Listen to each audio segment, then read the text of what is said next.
Я вас вітаю, на зв'язку Кім. Скоріше за все, хтось із вас питається, мовляв, хто я такий, що я тут роблю? Насправді, я вже колись робив видава для Ютубу, що переведе російською. Після цього я взяв паузу на 4 бляха роки, за які встигли обрати нового президента, що вилилося у найгірший сезон Слуги народу, та посидіти на карантині. Але тепер доводиться сидіти там, де можна сховатися від мирних рашистських ракет, або взагалі залишати рідне місце заради порятунку себе та близьких. Може, і обрав не найкращий час для камбеку на цю платформу, але під мою увагу потрапився серіал, о який хотілося б розповісти та, скоріш за все, навіть і порекомендувати. Але перш за все, трохи інформації з Вікіпедії. Зhuge Liang, також відомий як Кун Мін, був одним із найяскравіших особистостей епохи Три царства. Найбільш він відмітився як державний діяч, військовий стратег. А знаєте що? Най він сам себе презентує. Кун Міне, прошу.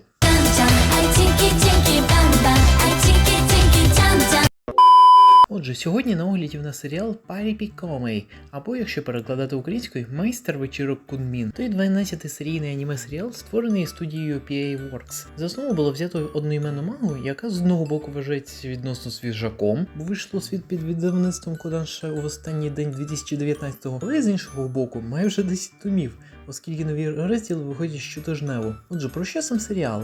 Ну, він розповідає акурат про того самого Зhuge Liang, якого ми застаємо у пересмертному стані, а в якому він загадує особливе бажання. 願わくは次の人生は命のやり取りなどない。そうか。 І, власне, Кун Мін перероджується вже в сьогоденні Шибуї. Там він зустрічає милу співачку-початківицю на ім'я Цукімі Ейко, чий голос ледь не одразу закохується, що підштовхує його стати її менеджером, тактиком. Бо саме так Кун Мін пропонує себе називати. А допомагати їй дістатися вершини слави він буде військовими тактиками своєї епохи. Наскільки високо вони дістануться, про це і піде мова в серіалі. Цікавий факт, ім'я Цукімі Ейко є референсом до імені офіційної дружини Кун Міна, пані Хуан. Просто подивіться, як записано ім'я Ейко в канджі та на ім'я пані Хуан, або ж Хуан Юеїн, її рідною мовою. А я якось грав за Юеїн у Dynasty Warriors. Але вернемося до наших баранів. Дехто явно після того, як послухав синоптис, задасться питанням, що я, бляха, щойно почув? Китайці? Шибуя? Тактик? І до чого тут взагалі Dynasty Warriors? Але, якщо подумати, при належній реалізації навіть така концепція може дати позитивний результат. І цей серіал є тому прикладом. Оскільки його темою є музика, то з неї і почнемо. Сказати, що вона прекрасна, це не сказати нічого. Тут кожен трек впадає у вухо, і ти його награєш у собі у голові. Таким можуть похвалитися які-небудь Кароли Тюздей. Everything seems to be alright.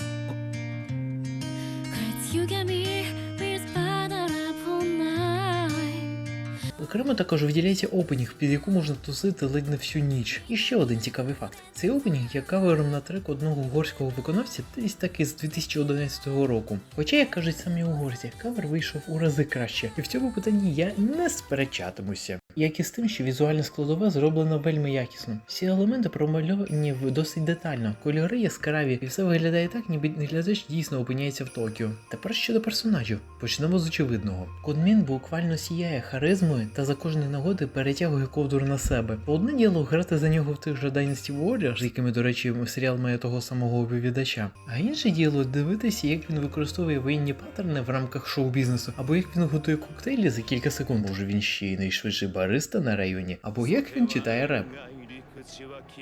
Я, бляха, не жартую, він дійсно читає реп. Іншою паралелью цього серіалу є Ейко. По-перше, вона знається на одязі, та й взагалі вона має гарний дизайн. По-друге, вона вміє гарно співати, що доводить не один раз, привертаючи на себе увагу глядачів і слухачів. По-третє, вона є цілеспрямована. Вона готова зробити все, щоб дійти до своєї мрії, бути почутою сотнями тисяч слухачів, особливо якщо її підтримують близькі друзі. І тут варто звернути увагу на взаємодію між Кун Мін і Ейко. Якщо проводити аналогії, то вони нагадують інь та янь. Гадається, порівняння багато що говорить. А для людей, що не в темі, пояснюю. Вони ніби доповнюють один одного. Хімія між ними вельми органічна. Не скажу, що тут є щось оригінальне, але все ж у їхні стосунки ти віриш. І в ті моменти, коли вони розмовляють про щось філософське, і в ті моменти, коли вони бавлять нас своїм гумором. До речі, про гумор. Його тут вдосталь. Він різноманітний, органічний і та найголовніше смішний. Хоча це той пункт, який міг би сильно зіпсувати серіал, якби сценаристи просто вставляли всілякі жарти в рандомному порядку, сподіваючись, що глядач бодай раз засміється. Цього, на щастя, не сталося, і тому жарти не вибиваються з потоку розповіді та здатні розсмішити глядача. А ще є референси. Про Dynasty Warriors я вже згадував, із Джоджо і так усе зрозуміло, але хотілося повернутися до пункту ефекту присутності в контексті пам'ятних місць у Токіо. Якщо порівняти кадри з аніме та реальні фотографії з японської столиці, то можна побачити, як точно PA Works передають ту ж Шибую. Зрозуміло, що є певні речі, які хотілося б покритикувати. По-перше, Кунмін якось надто швидко знайомиться з новим навколишнім світом.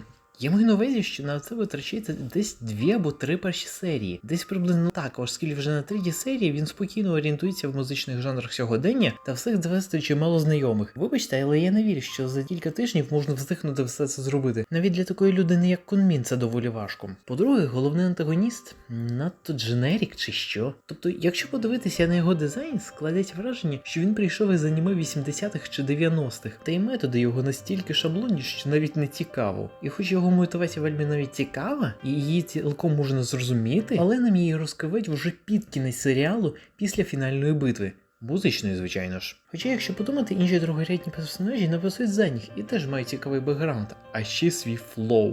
Підсумовуючи, я можу з упевненістю сказати, що Парі Пікоме є одним із найкращих аніме не тільки весняного сезону 2022, але й всього року. Сподіваюся, що недоліки не заважатимуть вам під час перегляду. Я даю цьому серіалу 5 зірочок із 6, а вам я дякую за перегляд. Якщо вам буде душі моя творчість, ставте вподобайку. Якщо хочете більше, то підпишіться на цей канал. Якщо хочете підтримати мене фінансово, то переходьте за відповідним посиланням в описі під цим відео. Там же будуть посилання на фонди з підтримки нашої армії. Будьте сильними, не ігноруйте повітряних тривог, вірте в ЗСУ і слава Україні! До зустрічі! DJ